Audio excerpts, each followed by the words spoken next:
Mes chers Canois, les circonstances sanitaires et les changements incessants de dispositions nationales et départementales concernant les rassemblements m'empêchent malheureusement de pouvoir vous présenter physiquement, comme nous en avions pris l'habitude depuis des années, mes vœux au Palais des Festivals et des Congrès.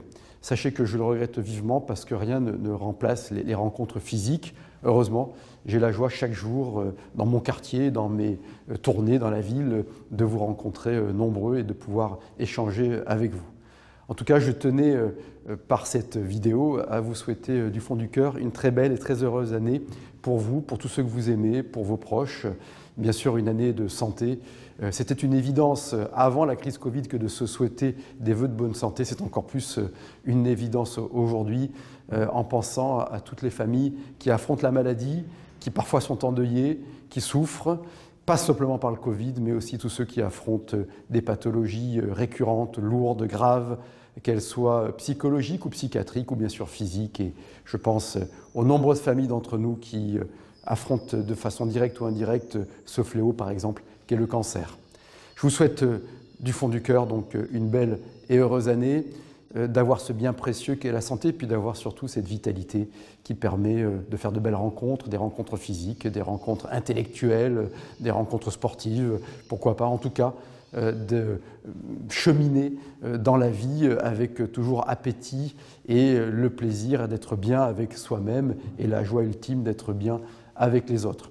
La ville de Cannes, la mairie de Cannes, que j'ai la charge de diriger tant que vous m'en avez confié le mandat et qui est une mission pour moi extrêmement exigeante, extrêmement bien sûr gratifiante, mais particulièrement prenante, eh bien cette ville de Cannes, en 2022, s'attachera à avancer dans la solidité, dans la stabilité, dans le respect des grands principes que nous avons toujours tracés, mais aussi dans le respect du projet de mandat pour lequel, avec l'équipe municipale que j'ai l'honneur de conduire, nous avons été élus et désignés.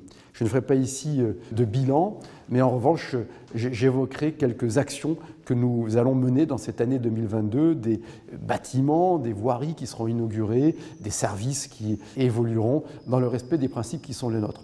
Nous nous attachons à rendre la ville toujours plus indépendante et solide dans un monde, dans un univers, dans une société extrêmement volatile, extrêmement porteuse d'opportunités, mais aussi de grands dangers.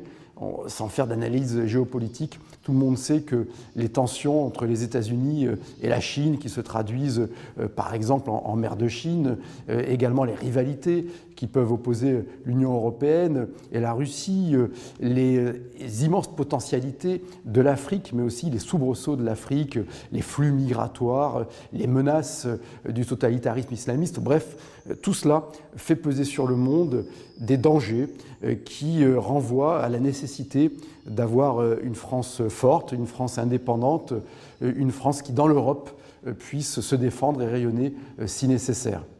Tous ces éléments ont bien sûr une incidence sur nos vies, une incidence sur la fréquentation touristique, sur les grands événements que nous accueillons, outre cette crise Covid qui ne cesse d'onduler entre des périodes de grande dépression et des périodes parfois de reprise et d'euphorie.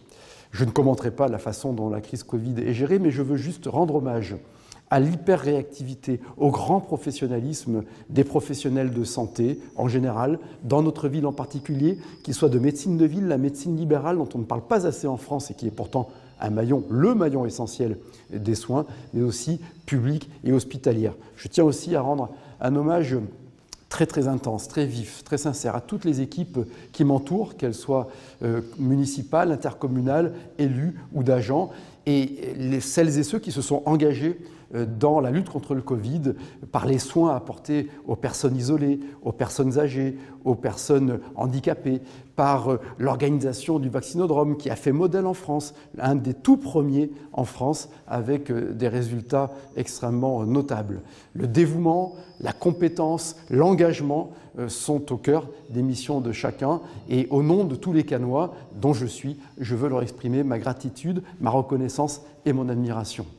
Dire également que dans une société marquée par la violence, parfois la violence verbale, c'est vrai notamment sur les réseaux sociaux, la violence symbolique, mais aussi la violence physique, qui fait que beaucoup d'entre nous sont exposés à l'insécurité, en nous voyant dans nos rues des trafics, des deals, etc.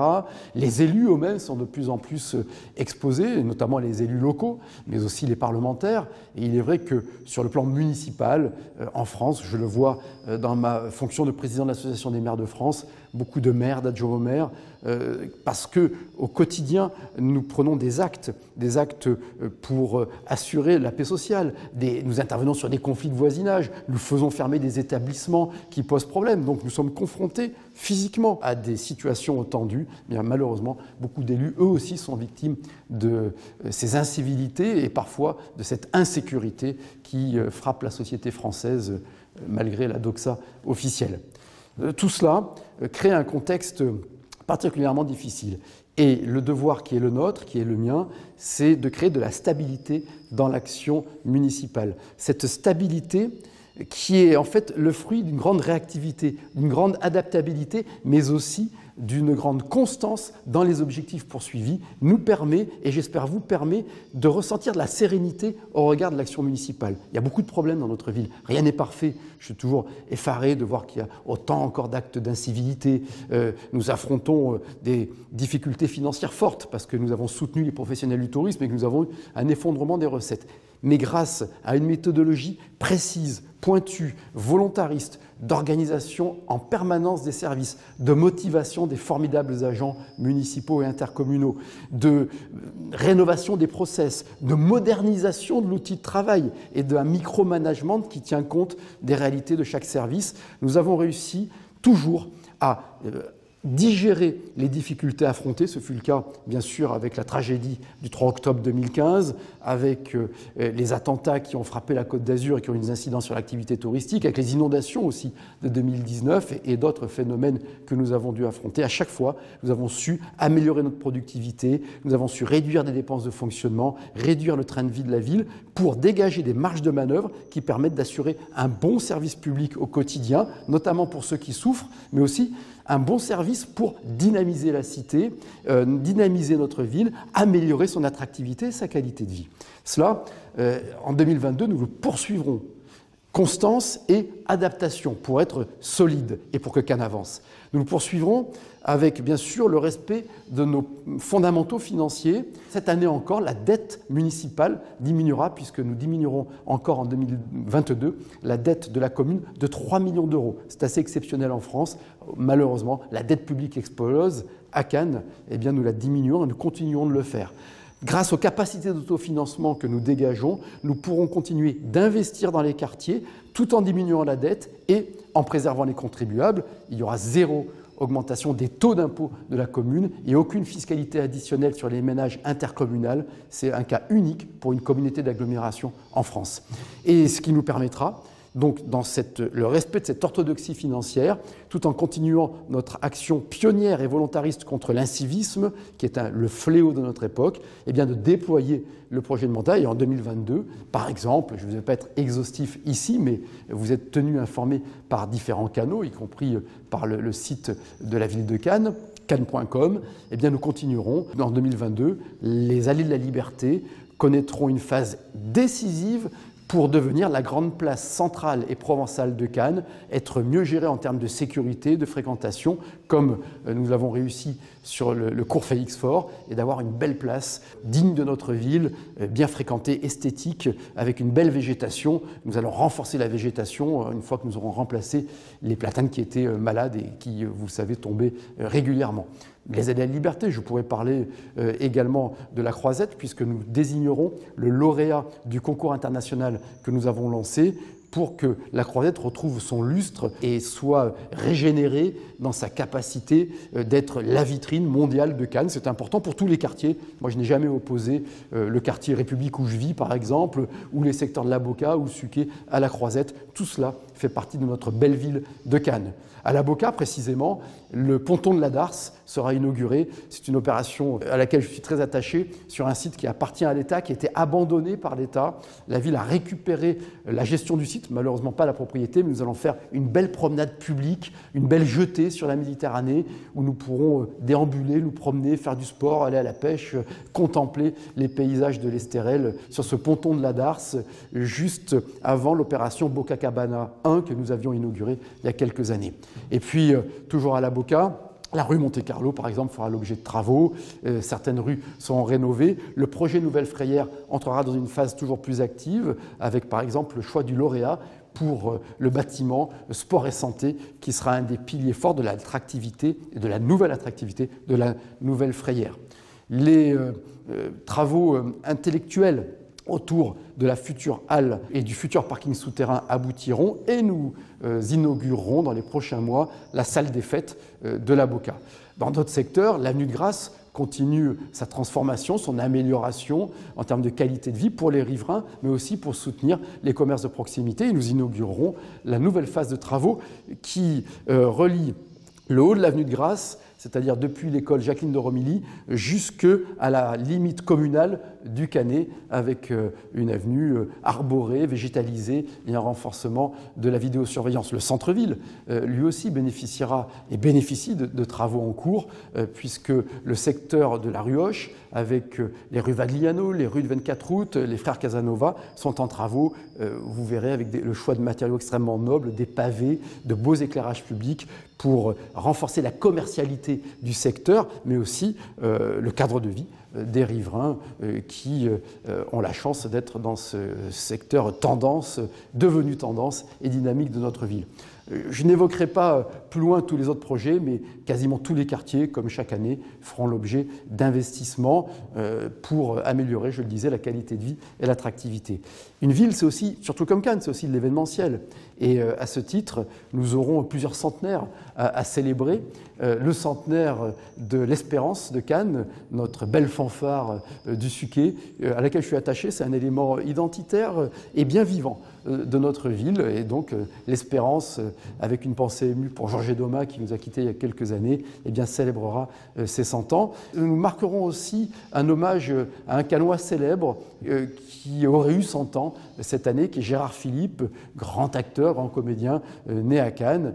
Et bien évidemment, sans oublier une figure qui n'est pas cannoise, qui, elle, non, nous ne souhaitons pas les 100 ans, mais 400 ans, qui est Molière, auquel nous rendrons aussi un hommage, bien sûr, mérité. Et d'autres opérations, d'autres anniversaires que je ne peux pas évoquer de façon exhaustive, mais toujours pour marquer la projection vers l'avenir, mais la fidélité à ceux qui nous ont précédés et assurer une continuité historique importante. Et puis nous continuerons bien sûr à améliorer le fonctionnement des services, à essayer de toujours simplifier la vie des habitants. J'espère que nous progresserons dans des services qui sont très compliqués parce qu'ils dépendent de règles nationales beaucoup trop compliquées et contraignantes, je pense au service de l'urbanisme en particulier. Mais je voudrais aussi citer la propreté urbaine. Nous présenterons notre 3e plan d'amélioration de la propreté urbaine dans quelques semaines pour une ville toujours plus propre et toujours mieux défendre l'intérêt des contribuables et avec des décisions qui renvoient aussi à notre capacité civique, c'est-à-dire à notre capacité d'être responsable sur l'espace public. Voilà quelques axes très rapides d'action qui nous occuperont dans cette année 2022 et qui feront de notre ville de Cannes, quelles que soient les circonstances, une ville solide, une ville qui progresse, une ville qui pense aux générations futures, qui prépare son attractivité pour les prochaines années, qui renforce évidemment son caractère étudiant. C'est la grande révolution cannoise, c'est que ça y est, c'est fait. Nous avons un campus universitaire et nous allons continuer de développer le projet universitaire, de même que le projet et l'ambition culturelle qui est la nôtre, avec le lancement des opérations sur le triplement des surfaces d'exposition de la Malmaison pour avoir un grand lieu d'art contemporain sur la Croisette. De même, vous le savez qu'en termes de cinéma, mais là ça ne dépend pas de la ville, bien que nous ayons inscrit dans le plan local d'urbanisme l'obligation de faire un nouveau cinéma star dans le haut de la rue d'Antibes et que cette opération devrait aussi avancer dans le courant 2022. Bref, une ambition forte, une ambition raisonnable, une ambition raisonnée. Cette ambition raisonnée, c'est celle d'une ville de Cannes tonique, dynamique, fière de ses racines, tournée vers l'avenir, qui intègre la révolution numérique pour en faire un atout, pour en faire un instrument de gain de qualité de vie et de performance publique, et non pas un instrument d'aliénation, comme c'est trop souvent le cas avec les écrans. Et vous savez que nous sommes la première ville de France qui propose, sur le temps scolaire et périscolaire, un apprentissage des dangers des écrans pour que nos enfants, j'en sais quelque chose moi-même, puissent sortir de temps en temps la tête des écrans et savoir contempler, savoir cultiver les humanités, savoir être aussi tourné vers les autres. Du fond du cœur, une fois de plus, je vous souhaite une très très belle et heureuse année, et malgré le pessimisme parfois ambiant, sans préjuger de l'issue des prochains scrutins qui auront leur importance pour l'avenir du pays, je nous souhaite à tous une belle et heureuse année 2022.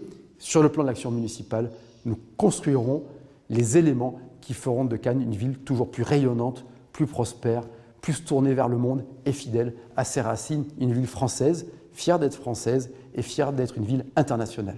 Merci. Belle année, vive 2022, vive Cannes!